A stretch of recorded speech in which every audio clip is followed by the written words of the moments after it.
Hey guys, today I'll show you a horror thriller TV series named The Rig Season 1. Spoilers ahead, watch out and take care. The drama begins on a drilling platform somewhere in the vast ocean, where the crew of the rig are discussing when they can go home for their holiday. Suddenly, the lights above them start to flicker, and all the generators in the engine room stop working. Now, they have to rely on backup power. The employees spontaneously rush to the deck. A power outage on a drilling platform is a serious matter, as it could potentially lead to a gas leak. An older employee is horrified to see flames lighting up the neighboring drilling platform, and he also feels a slight sway in the handrails of the walkway. The captain of the rig, Magnus, also senses that something is wrong and attempts to contact a rescue ship in advance, only to find that the radio is also broken. For the moment, they can't make contact with anyone. Just then, a well on the platform suddenly erupts in fire, indicating that the oil well has self-ignited due to excessive pressure. The seasoned worker reacts quickly, rushing to the control room and noticing that the pressure in the oil well is still skyrocketing. He immediately asks Magnus if they should completely cut off the pipeline. Captain Magnus falls into deep thought.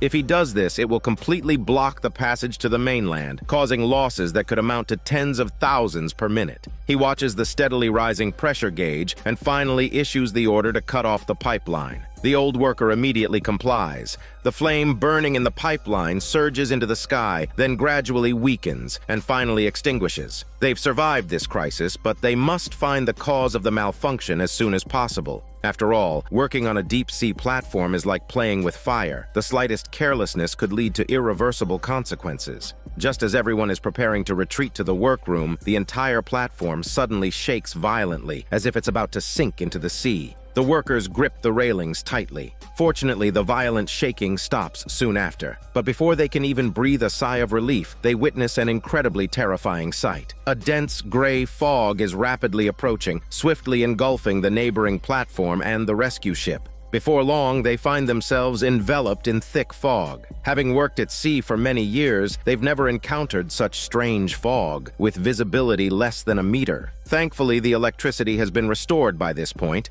The executives are discussing the cause of the recent shaking, suspecting that it might have been a deep-sea earthquake. Deputy Rose, a senior geologist, says that previous surveys have shown that the geological structure of this sea area is stable and unlikely to produce earthquakes. The old worker sees through it all, suggesting that they never stop extracting resources from the earth, and this could be its trivial retaliation. Captain Magnus thinks that they contact headquarters for support as soon as possible, and they can discuss the cause of the accident later. Unfortunately, the radio is already damaged and needs to be repaired by someone. Soon, 2 repairmen were geared up and made their way to the base of the signal tower. Leading the way was a young man named Baz. Despite the fear gnawing at his heart, he trudged through the dense fog, a task that felt akin to crawling through hell. Suddenly, a seagull swooped down at him, causing Baz to shudder in fright. Luckily, the safety rope saved him from a dangerous fall. Another repairman followed suit, and Baz felt slightly reassured.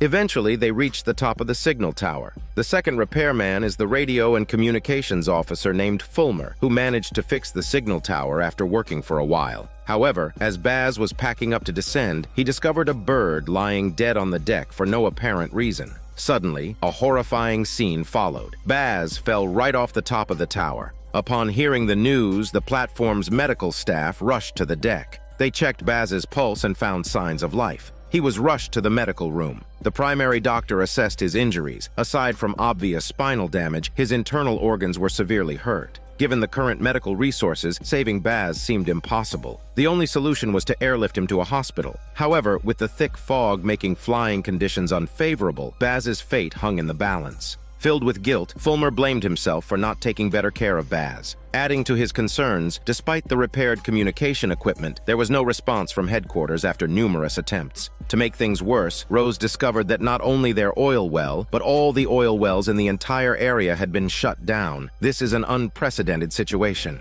The cause of all these issues was still unknown. With these troubles piling up, Magnus had no energy left to worry about the oil extraction mission. His only goal was to safely escort all employees back to the port. Hutton, an old-timer in the oil business, believed that Baz's accident was due to Magnus's poor command and argued that Baz should never have been sent to repair the communication tower. Magnus did not want to argue and left the office, but Hutton stayed and found a file on the desk. While Magnus was discussing strategies with his deputy, he heard that Hutton was stirring up trouble again. Hutton had gathered all the employees on the deck, publicly criticizing Magnus's mistakes. He accused Magnus of sending Baz to his death and ruining everyone's chance to go home. When Magnus arrived, he suppressed his anger and reprimanded Hutton for his baseless accusations. Well prepared, Hutton produced the file he had found in the office, leaving Magnus stunned. He snatched the file and with a helpless look announced to everyone that due to the continuous decline in oil prices, the governor had decided to shut down all the oil wells in this area, which meant everyone present was about to be unemployed. Magnus had originally planned to announce this news after everyone had returned to shore, but the thick fog had trapped them all here.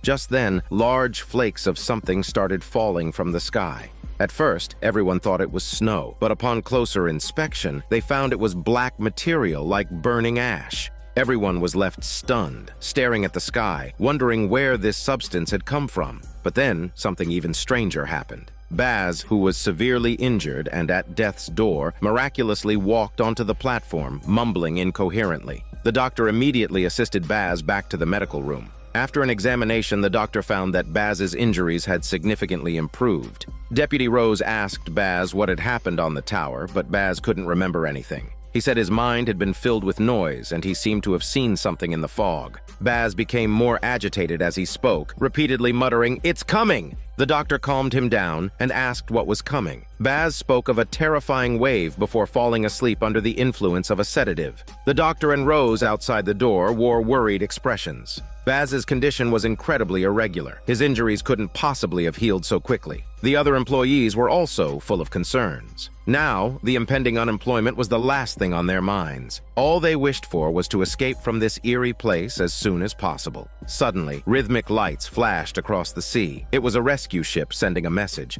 A mustached employee was assigned to receive the signal on the deck. The strange ash was still falling from the sky, making him incredibly tense. With the help of his sensitive mustache, he observed the frequency of the rescue ship's flashing light, recording it on his arm. Soon, the communication was translated. The rescue ship was repeatedly sending a request for support. Magnus immediately had a response sent, setting up a signal that would allow the rescue ship and the drilling platform to dock. Next, he had to consider how to get the employees back to the port. However, Deputy Rose refused outright. The platform was currently risk-free, so why evacuate the personnel? They should be thinking about resuming work as soon as possible. Magnus thought it over. The rescue ship might not be safe either. They should first understand the situation clearly. As the person in charge, Magnus had to consider all potential crises. He then found the chef, instructing him to continue preparing dinner as usual. If the situation didn't improve by tomorrow, they would have to reduce the food portions.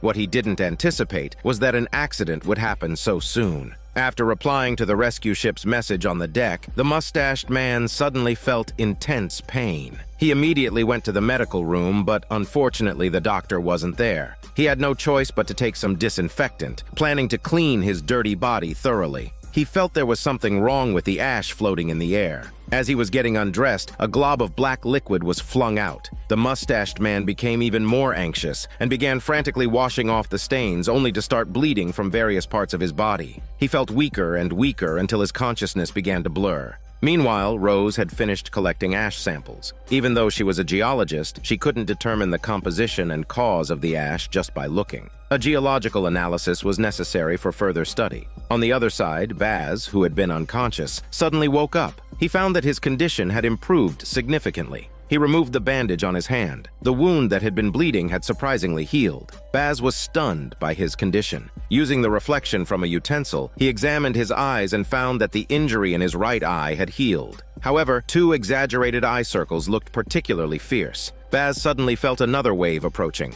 After a long time, he returned to normal. He became scared and just wanted to get out of this ghostly place as soon as possible. His only hope of escape was the helipad outside. Unexpectedly, he suddenly felt a severe pain in his mouth, and a tooth naturally fell out. Baz opened his eyes wide in terror, not knowing what mysterious power the eerie fog contained. As he panicked in the control room, the old employee walked in to flex his white beard. Seeing the terrified Baz, the old man tried to reassure him that once he is back in the city, the hospital will be able to cure all his ailments. Baz, however, was in a bad state. He could constantly hear strange noises and suddenly saw a vision of the old man dying horribly. Terrified, he sprinted out of the control room, leaving a spiral mark on the glass. The old man, puzzled by the mark, worried that Baz might have an accident given his current state. So he plunged into the fog with his flashlight to find him. In a corridor, he bumped into Fulmer, who was also searching for someone. It turned out that just 10 minutes prior, Hutton had challenged the authority of the boss and was locked in a room for reflection.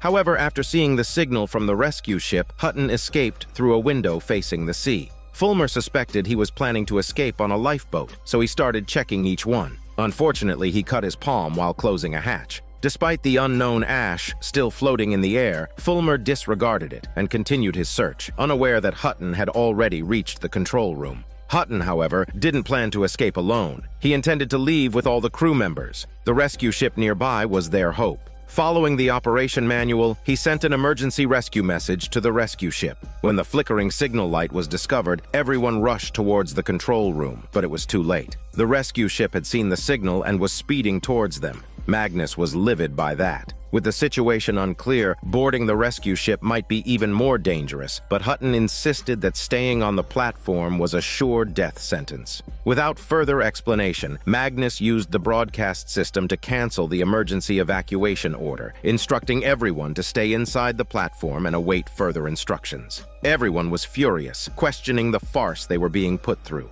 The old man, however, did not obey the order and continued searching for Baz. He finally found him on the lower deck. He urged Baz to return with him, but the next moment he was stunned to see the seawater under his feet glowing blue. Baz, seemingly a different person, kept repeating, "I can see it." The old man was puzzled, asking what he saw. Baz responded, "Life that originates from water." The old man was getting anxious because the rescue ship was coming, but Baz resisted, holding on tight to the old man's clothes. Strangely, the old man started to cough up water. Just then, the rescue ship sped towards them. At the moment of impact, it made a beautiful tail swing, splashing a lot of water, then turned and sailed in another direction. The crew was perplexed, wondering if the rescue ship had abandoned them. At that moment, on the lower deck, someone had already discovered the unconscious old man, but Baz was nowhere to be found. Magnus was desperately performing CPR, but sadly he couldn't save the old man's life. The doctor looked astonished. The cause of the old man's death was drowning, even though he hadn't even touched seawater. Magnus didn't concern himself with that. He was filled with grief. The old man was his longest-serving employee, always diligent and dedicated. Little did he expect, the old man wasn't the only person to die that night. On the platform, a waitress in the dorm cafeteria found that the mustached employee who had sent the signal to the rescue ship on the deck earlier had suddenly died in his own bathroom. His tattoos were all seeping large amounts of blood, and the doctor judged that he died from shock due to blood loss. In Baz's room, they found his fallen gold tooth. These bizarre accidents inevitably made people think of the ash in the white fog. Rose began to examine its composition, but even after observing it for a while, she found nothing special until she had a sudden idea and dripped a drop of fresh blood into the sample. To her horror, she found that a large amount of organic life was separating from the ashes and starting to attach to the blood. The ash was just their temporary carrier, like parasites. These life forms were constantly looking for new hosts, repairing damage and clearing all impurities. This explained why Baz's injuries recovered overnight and why his gold tooth fell out on its own. However, the unknown creature's transmission route couldn't be determined. Everyone was chilled by the revelation. They had never seen such strange creatures, and the greatest fear of humanity is the unknown. At this moment, Baz was sitting on the deck, looking at the glowing bodies in the seawater. The scene of the seabed collapsing flashed in his mind again. It must be the mysterious organisms transmitting information in their unique way. Perhaps a greater disaster was about to strike. The thing that concerned the other crew the most was whether they had been infected or not. Rose said that before the infection route was determined, potential infectees must be isolated. Fulmer had been exposed to the ash and his palm was injured, so he became a key observation target. All they could do now was wait quietly. Not much later, everyone's eyes lit up.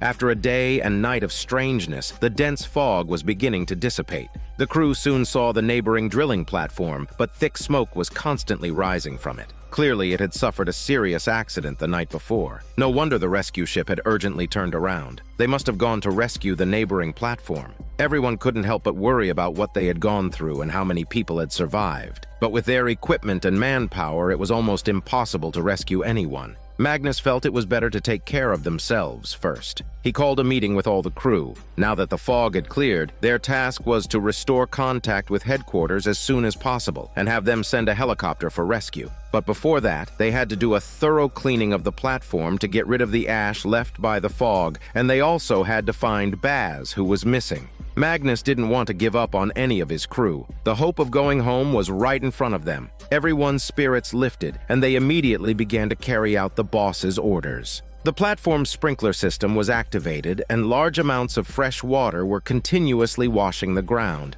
At this time, Baz was hiding in a corner, feeling the cool drops of water. It felt like he was back in his mother's arms. But little did he know the crew members were geared up and ordered to look for him. Although the drilling platform was built in the deep sea, its actual area was astonishingly large. Finding one person was going to be a significant challenge. Groups of employees started heading to every corner of the platform. Magnus sat in the control room, keeping an eye on the surveillance screens. Unfortunately, not every area was equipped with a camera. Despite this, Magnus was filled with concern. He felt that the recent events were too bizarre, especially the unknown ash creature. Rose tried to reassure him, suggesting that the mystery might not be so hard to explain. She said the oil they were extracting is made from ancient organisms. During the initial exploration of this sea area, they even found a fossil. The spores inside it were very similar to the ash creature. The fossil dates back to the late Permian period, about 300 million years ago. At that time, the Earth experienced a massive extinction, with 90% of terrestrial life dying out. The cause of this disaster remains a mystery.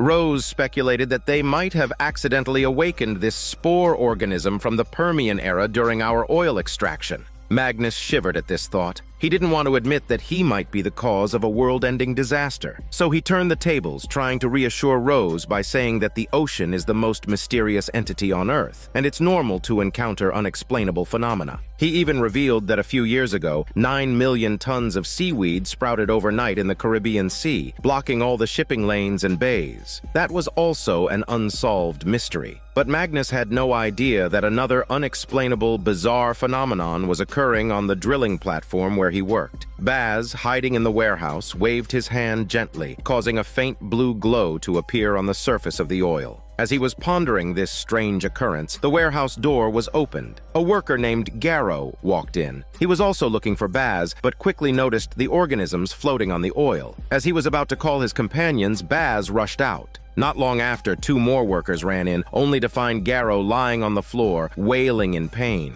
He claimed that Baz had attacked him, but his demeanor was somewhat odd. The workers also noticed the organisms floating on the oil. They weren't alone. Other workers looking for Baz had also spotted plants growing on the oil. Suddenly, the drilling platform started trembling again. This time, everyone was prepared and managed to stabilize themselves quickly. However, Hutton noticed something was off with Garrow. He asked him to show his palms, and to their surprise, Garrow's dentures had also fallen out. It was clear that he had been infected by the parasite. He then disappeared in a flash. When the unexplainable trembling stopped, nobody felt relieved. They were shocked at the rapid transmission ability of the unknown organism. In just a few minutes, Garrow had become a new host. After a head count, they realized that the cafeteria waitress was also missing. Someone said they had just seen her in the mud pit room. Hutton cursed under his breath and rushed after her with a flashlight. Meanwhile, the waitress was walking on the oil, which was now covered in plants. She soon encountered Baz, who was desperately searching for something. He claimed that his senses were becoming increasingly clear and that he had gained billions of years of memories. The waitress tried to persuade him not to harm their colleagues anymore. Baz reassured her that he hadn't killed the old man. Then, he cryptically stated that everything was going to die, and he had to prevent the disaster from happening. Since he was infected by the parasite, Baz can sense the end of the world is imminent. But it is still unclear whether this is just an illusion created by the mysterious creature. A large-scale collapse begins at the ocean floor, and a towering tsunami sweeps in.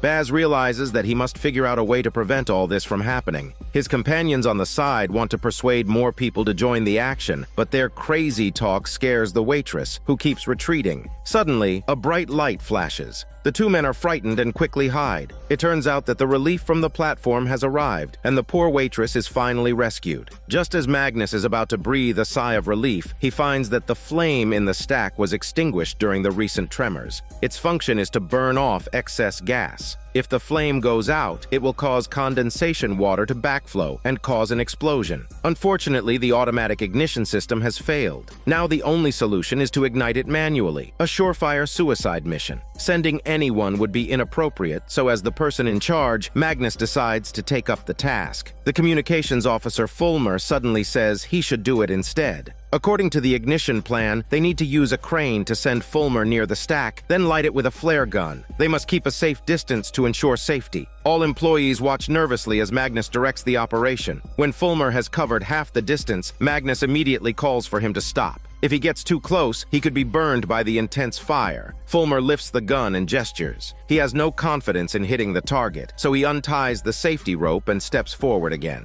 Everyone watches nervously until he stops, less than 5 meters from the stack. He then lifts the flare gun and pulls the trigger hard. Seeing Fulmer fall and not get up, all the rescuers rush forward. Fortunately, he had rushed back a distance in time, and his protective suit absorbed most of the heat. Fulmer didn't suffer fatal injuries. The risk was worth it. He successfully ignited the stack and saved the entire platform. But this is only temporary safety. A larger crisis awaits them. Baz again senses a message from the ancient organisms. It turns out that the main pipeline to the seafloor is the root of all disasters and must be completely shut down. But his access is limited, and the two on the scene can't do it alone. Meanwhile, Fulmer's injuries have fully healed. He quickly arrives in Rose's lab, wanting to help her unlock the secrets of the ancient organisms. Rose discovers that these bacteria can communicate with each other through group sensing, perhaps the reason Baz is seeing strange hallucinations. Fulmer is also curious. These bacteria are billions of years old. How did they survive?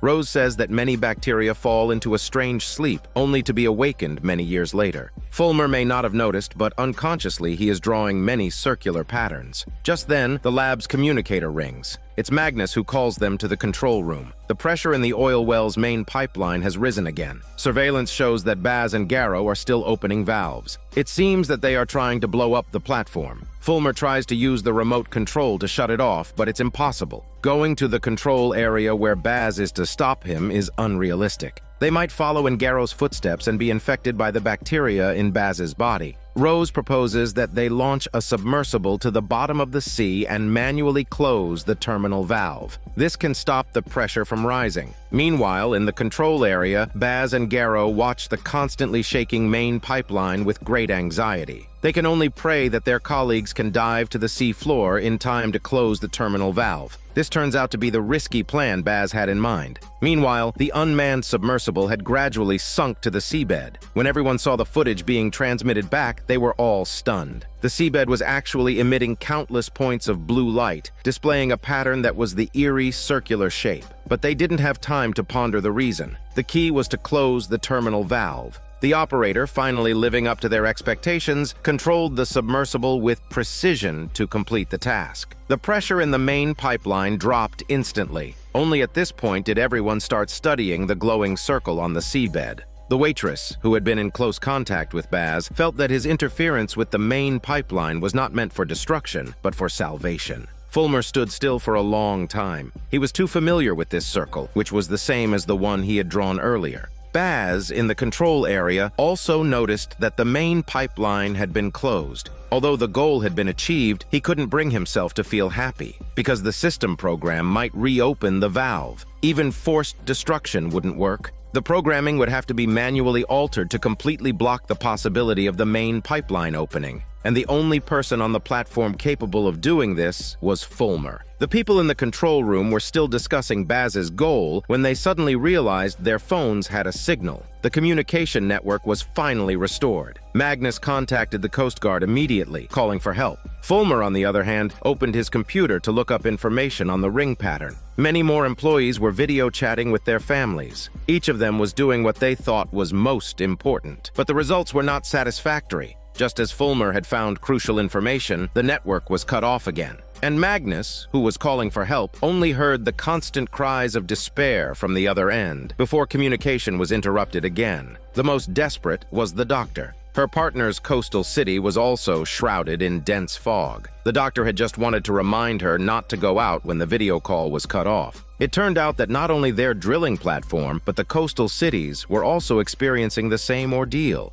At this point, most of the employees had learned of their family's unfortunate situation. What they had to worry about now was not just their own safety. The desire to get home became even more urgent. Some people suggested leaving by lifeboat, but Magnus immediately vetoed it. The coastline was too far away. They simply couldn't reach it successfully. The Coast Guard's rescue helicopter also couldn't reach them in a short time. All the people present could not just sit and wait for death, everyone venting their despair and unwillingness. Magnus was under the most pressure and had become somewhat dazed. Rose noticed that Fulmer hadn't attended the meeting. It turned out that he was examining his wounds in the bathroom at the time. He couldn't believe that in just one day, all the external injuries he had received had healed, not even leaving a scar. He was certain that he too had been infected by the ancient organisms. Rose was helpless about this and could only comfort him with a forced smile. Then she went back to the meeting room to oversee the situation. Fulmer's fear had not diminished at all because he had heard Baz's call. This was a special form of communication between ancient organisms.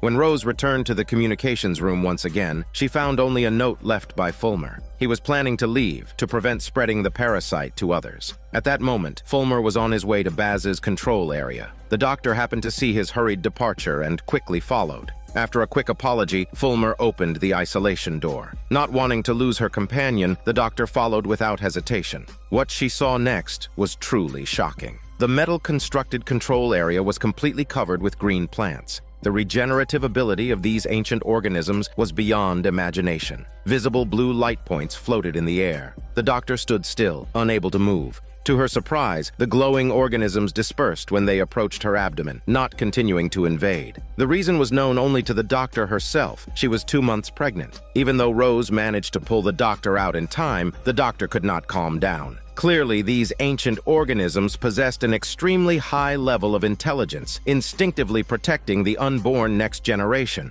Just then, someone on the deck shouted. All the staff ran out. Over the sea, not too far away, there was a glimmer of light. Everyone's spirits lifted, thinking that the long-awaited rescue had arrived. They spontaneously put on life jackets and quickly packed their belongings. Looking at the faint light in the distance, their excitement was beyond words. They could finally leave this hellish place. But as the light approached, everyone's faces turned grim. It was not a rescue at all, but a lifeboat from the neighboring platform. Earlier in the day, something had happened there. The safety manager thought they should not accept these survivors at will, who knew whether they were infected or not. But Rose felt they were all colleagues and should not be abandoned so easily. When the lifeboat approached the platform, it was full of survivors. Rose planned to arrange for them to be quarantined for testing, but the leading man was extremely brash. He was a high-level executive from headquarters, and he blatantly ignored Rose's quarantine request, going straight to the platform's control room. He then anxiously inquired about the condition of the main pipeline. Full of curiosity, Rose wondered what had happened on the neighboring platform and why there had been a sudden accident. The leading man made light of the situation, attributing it to a pressure failure that caused a huge explosion, killing everyone else, as if this incident was just a trivial matter. Rose, however, felt that things were not that simple and were likely related to the ancient organisms. So she began researching the mysterious circular pattern again. The doctor thought it looked like tree rings. Rose was suddenly enlightened. The space between the inner 4 rings coincided exactly with the periods of mass extinction in Earth's history. This might be a unique way for ancient organisms to record events. According to the timeline, the last unclosed ring corresponded to their current era. In other words, a new mass extinction era was about to arrive. She deduced that this was a warning issued by the ancient organisms to humans. Now, the Earth is on the verge of a 5th mass extinction. Some of the crew, infected by ancient organisms, are the first to sense the impending crisis. The key to the issue is the drilling platform's main undersea pipeline. It must be completely shut down for there to be a glimmer of hope. Fulmer, although not understanding how this relates to the world's demise, decides to give it a shot. Using the control system, he permanently closes the pipeline valve. The survivor from the neighboring platform may know something more of the explosion. He says that after Koch, a senior executive from headquarters, arrived on the platform, he first seized command from the person in charge, then used the main pipeline to forcefully inject something into the seabed, claiming it was for some kind of testing. As a result, the platform suddenly exploded. Everyone was stunned after hearing this and wanted to ask for more details, but the survivor seemed wary and didn't reveal more information. After a full-body examination, the doctor confirmed that he was not infected. From now on, he just needed to rest. Captain Magnus was suspicious and asked the doctor to look up Coke's specific information on the intranet. He always felt that the man's purpose for coming here was not simple. Surprisingly, Coke was not found in the company's list. In such a case, he either assumed a false identity or he held extremely high authority. Magnus had too many recent worries and no energy to play detective, so he confronted Coke directly, asking why the neighboring platform exploded and what he wanted to do here. Coke said he was conducting a secret experiment for the company that, if successful, would significantly enhance the quality and extraction of oil.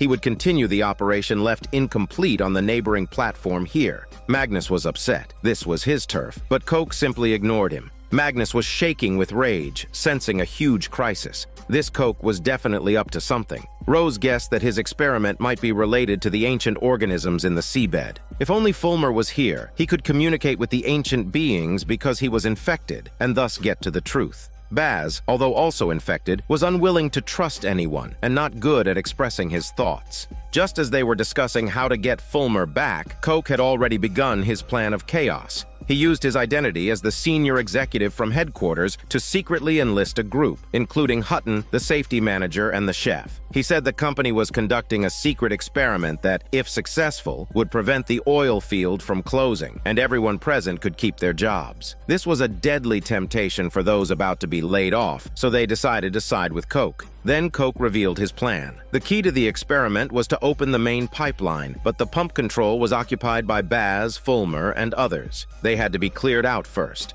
The company had stored enough experimental gas, mainly carbon dioxide, on each drilling platform. If it was injected into the pump control's fire system, it could make Baz and others unconscious. This was the most effective way to take over the pump control. The group agreed and immediately prepared to act in protective gear. Coke had unusually high authority. He could even open the containers that even Magnus was helpless against, storing many unknown gases. Although the old hands like Hutton didn't know what it was, they still followed Coke's orders. They stealthily came to the pump control where Baz was located and injected the mysterious gas into the fire pipeline. When the fire system was activated, Coke, who was in the control room, looked around. All he had to do was close the isolation door of the pump control at the right time, ensuring that the people inside couldn't escape. Deep in the corridor, Fulmer and others were still attempting to shut down the main pipeline, but this required high operational permissions. Fulmer felt helpless. He tried to sever the hardware, only to have it backfire. The pipeline actually opened on its own. Presumably at the time of the platform's design, there was a strong effort to prevent the main pipeline from being completely closed, as this would cause immeasurable losses for the company. Just then, Baz sensed someone entering the control area. Garrow quickly got up to check the entrance, while Baz kept encouraging Fulmer. Only by closing the main pipeline could the ancient organisms be spared from attack, increasing their friendliness towards humans. If they provoked the creatures, it would bring about a cataclysmic disaster for humanity. The destruction of the neighboring platform was a clear example. They used the experiment as an excuse to pump unknown gases into the seabed via the main pipeline, which resulted in a strong backlash from the ancient organisms and ultimately led to the explosion of the neighboring platform. So, what was the function of this gas? Hutton and a few others quickly provided an answer. After they connected the unknown gas to the fire pipeline and then activated the fire switch, a large amount of unknown gas was sprayed out. Fulmer sensed that something was wrong and hurried towards the door. Garrow had earlier discovered Hutton and was about to reprimand them when he suddenly felt immense pain and collapsed on the spot. The safety manager realized that the gas provided by Coke was not carbon dioxide, but a deadly, toxic gas. He shouted out loud, urging Fulmer, Baz, and others to leave as soon as possible. Hutton and the chef directly escaped from the pump control area. Coke, watching the progress via surveillance, saw his mission had been accomplished and immediately closed the isolation door. The safety manager, who was a step too late, was locked inside. Hutton regretted his actions deeply. He hadn't expected Coke to be so ruthless, even willing to sacrifice his own men to eliminate Baz and others, but he had underestimated Coke's ambition, whose real goal was to wipe out all the ancient organisms in the control area, and the unknown gas was the perfect weapon to do so. Baz noticed the green plants in the corridor wilting at a visible rate, and subsequently, he too collapsed on the spot. Fulmer, after a struggle, managed to reach the control box for the fire system, but without the key, he couldn't shut it off. In the end, he too collapsed helplessly. Coke was overjoyed in the control room. He had finally completed the first step of his plan. Unexpectedly, the doctor rushed in. Upon seeing the scene on the surveillance, she realized that Coke was up to no good and immediately summoned Magnus and others. Coke explained that only by exterminating all the ancient organisms could the human crisis be completely averted. Rose, on the contrary, believed that the ancient organisms had survived for hundreds of millions of years, and trying to exterminate them was a fool's dream. Magnus didn't intend to argue, and instead prioritized getting the people out. Unfortunately, he couldn't remotely shut down the fire system either. He had to go to the pump control and manually shut it down. The only thing Magnus could do was open the isolation door. Rose was worried about the safety of Fulmer and others, so she took Hutton's oxygen cylinder and rushed into the control filled with poisonous gas. The first sight she saw was the now dead safety manager, who was sadly just a door away from being rescued. Rose looked in astonishment at the wilted plants. The effects of the unknown poisonous gas were indeed powerful. She advanced down the corridor where she found Fulmer collapsed. First, she manually shut down the fire system to prevent the toxic gas from spreading further. Then she handed an oxygen mask to Fulmer, hoping he would quickly regain consciousness. When she saw no significant effect, she could only try to carry him out of the control area. Unexpectedly, faint blue lights began to drift from the withered plants. It turned out that the ancient life forms were not entirely dead, their vitality exceeding expectations. The corridor was once again filled with the blue lights, and Fulmer, who had been infected by the ancient organisms, also began to wake up. Rose was overjoyed and quickly helped him out. Baz, the original infected, also woke up at this moment. Poor Garrow, being a side character, did not get to enjoy the rejuvenation. The accident resulted in the death of 2 crew members, and Hutton was filled with guilt. He regretted heeding Coke's bewitchment. He now realized what was touted as an experiment to increase oil output was clearly an extermination campaign against ancient organisms. Magnus did not blame him. The 2 employees were not killed by Hutton, but by Coke. Instead of wallowing in self-blame, it would be better to stand up and retaliate. Later, in the corridor, Magnus encountered Rose and Fulmer, who had just escaped danger. They all agreed that they had to strip Coke of his command. Otherwise, all the platform's crew would die because of him. So Coke was quickly locked in a separate compartment. Magnus demanded he disclose everything about the ancient organisms. Even if he wouldn't, the other survivors from the neighboring platform could provide a lot of information. Coke looked serious now. He was actually executing a secret order from headquarters to save all human life. At the same time, the infected Baz painfully watched his recently deceased companion full of worries. Coke's absurd behavior had thoroughly enraged the ancient organisms. Even Baz was now rejected by the ancient organisms and completely cut off from them. It wouldn't be long before the real counterattack of the ancient organisms began. Initially, they were neutral, trying to establish contact with humans, the most potent species on Earth, to seek a way to coexist. But Coke, representing the oil company's interests, tried several times to destroy them. However, they didn't anticipate the extreme resilience of these creatures, which began to multiply instantly and launched a fierce counterattack. As a result, the pressure in the main pipeline increased exponentially, and the entire drilling platform turned into a sea of fire. Coke confessed everything without acknowledging their wrongdoings. Instead, he blamed the ancient organisms for contaminating the oil and also inhabiting human bodies. If they couldn't be eradicated at the budding stage, once they grew, they could potentially cause the extinction of the human race. Captain Magnus realized that it was their over-extraction that unintentionally awakened these ancient organisms. However, he unknowingly agreed with Coke's extreme actions. But in the next moment, Magnus changed his attitude because the survivors who escaped with Coke revealed many details of the disaster. They could have escaped with more people, but Coke, only concerned with his own safety, jumped into the lifeboat and ordered it to be launched. There were still more than 20 empty seats in the cabin at that time, which sent a chill down Magnus's spine.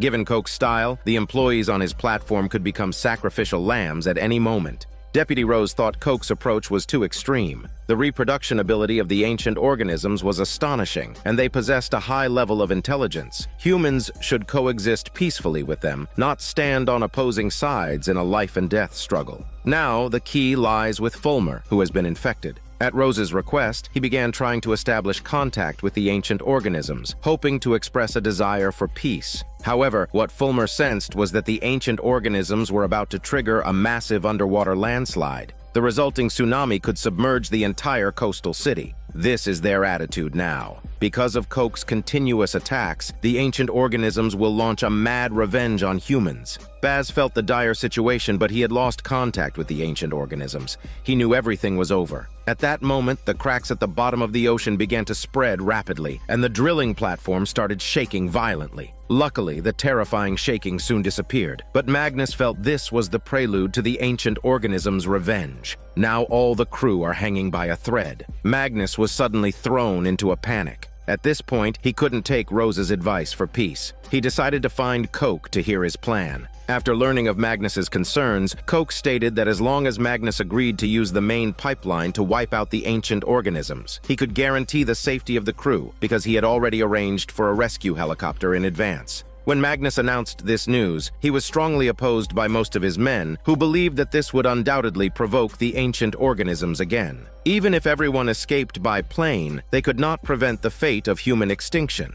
Magnus forcefully argued a few points, wondering what if Coke killed the ancient organisms. But Fulmer said that their regenerative ability is extremely strong. A single oil rig cannot resist them. Rose added that the ancient organisms might be spread across the entire ocean. Even if the platform area was cleared, it would be of no avail. She felt the only way out was to try to negotiate peace with them. Coke suddenly interjected, saying that throughout the entire history of Earth's development, when two advanced intelligent species encounter each other, one always destroys the other. But Rose accused him of talking nonsense. There are many examples of different species cooperating and achieving win-win situations. Coke seemed a bit furious and announced that Rose was fired. Magnus immediately told Coke to shut up. Rose then suggested that Magnus find Baz.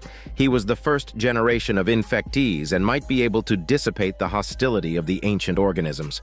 After thinking for a long time, Magnus remembered that Baz was also his employee. Even if he couldn't successfully negotiate, at least he could rescue him. But the doctor started to back out. She didn't believe the ancient organisms would be so easy to talk to. Besides, what she wanted most at this time was to hurry home and reunite with her family. Magnus understood her thoughts and decided to set off with Rose and Fulmer. Before leaving, he reminded Hutton to keep an eye on Coke and prevent him from taking any extreme actions. The party of three quickly arrived at the pump control, where they saw a corpse with eyes wide open in death, surrounded by dense vegetation. Magnus sorrowfully adjusted the body's position, vowing that he would not let any more of his crew members die. As the group moved forward through the hallway, they were surprised to find that the plants had grown waist-high. Baz was staring blankly at a speck of light. Magnus told him that they would protect the ancient organisms from any further attacks. However, Baz was in tears. It was too late. They had always refused to communicate with him, and he collapsed to the ground in despair.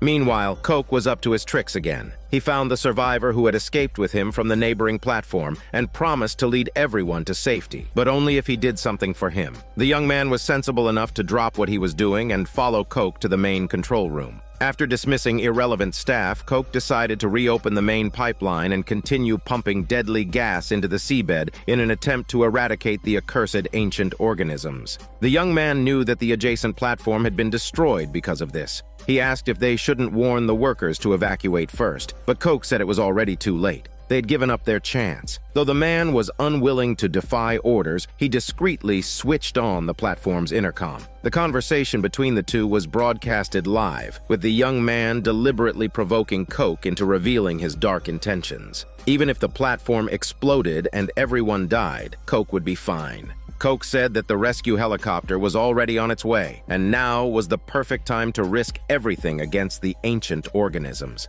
Hearing this, the other employees were shocked and rushed towards the control room. At that moment, another wave of violent shaking came from the seabed. The entire platform was teetering on the verge of collapse, the tremors more severe than before. Coke knew the ancient organisms were launching their final counterattack and immediately activated the pipeline's transmission system. As the doctor and others arrived, they heard the rescue helicopter's call for landing. Coke had timed it perfectly. After dropping a harsh line, he ran towards the helipad. The others didn't pursue him, but instead shut down the pipeline. When Coke saw the landing helicopter, a smug smile spread across his face. However, he had not expected Hutton, who had been waiting for him for a long time. Hutton accused him of making a mess of the platform and wanting to leave alone, but Coke quickly changed his tune, saying, "2 helicopters are enough to evacuate everyone. If he dies, none of them will get away." Hutton backed down upon hearing that. Ensuring the safety of his colleagues was the priority. He started calling for the crew to prepare for boarding while keeping a close eye on Coke to prevent any further tricks. Finally, the hope of escape arrived. The crew was overjoyed as they sprinted towards the helipad. The chef counted the people present and realized that Magnus, Fulmer, and a few others were not among them. They were still in the control area. Faced with the increasingly intense blue light points, Rose wanted to try again. Baz also felt they couldn't give up so easily. This might be the last chance to save the world. Rose stepped forward, trying to blend into the ancient organisms, but the light points deliberately avoided her and regrouped not far away, forming a complete circle. They deduced that this was the symbol of the 5th mass extinction. Clearly, the ancient organisms gave up on peace with humans. Simultaneously, the outermost ring at the ocean floor also completely closed. Cracks spread rapidly through the mountainside, and an unprecedented undersea landslide began. The platform was hit hard again. Magnus and the others knew that any hope of negotiation was now lost. They decided to leave first. As they approached the exit, Baz suddenly stopped. He realized the ancient organisms had cultivated plants to nourish themselves, creating a symbiotic relationship. Baz, too, was a life given by the ancient organisms. He felt that even in death, he should return his body to them. Perhaps they could feel the kindness of humans and abandon their intention to counterattack. Magnus looked at Baz with respect and, without further persuasion, turned and left. At this time, the other crew members had already left by helicopter. Hutton and a few others were still anxiously waiting. Finally, they saw the figures of Magnus and the others. However, the next moment, a gigantic wave formed on the horizon. Everyone watched in horror. A super tsunami was coming. Magnus and the others hurriedly boarded the helicopter and successfully took off before the wave hit. Baz, who was still in the control area, walked towards the congregation of light points. His body gradually blended into the light. The next moment, the entire platform was swallowed by the immense wave. When it reappeared, it was reduced to ruins. On the plain, the faces of Magnus and the others were filled with horror, because this was just the beginning. The massive tsunami was heading towards the coast. The doctor, worried for her family, urged the pilot to speed up, but Coke suddenly said the helicopter wasn't taking them home. At first, the others didn't understand what he meant, but when they saw the towering wave, they all showed expressions of despair. In a coastal city apartment, the doctor's partner suddenly felt a slight tremor. She looked out, only to find a massive tsunami was coming. From then on, the people on the plane no longer had a home. With that, the season of this drama concludes. This is Daniel CC Movie Channel. Stay safe and enjoy your day.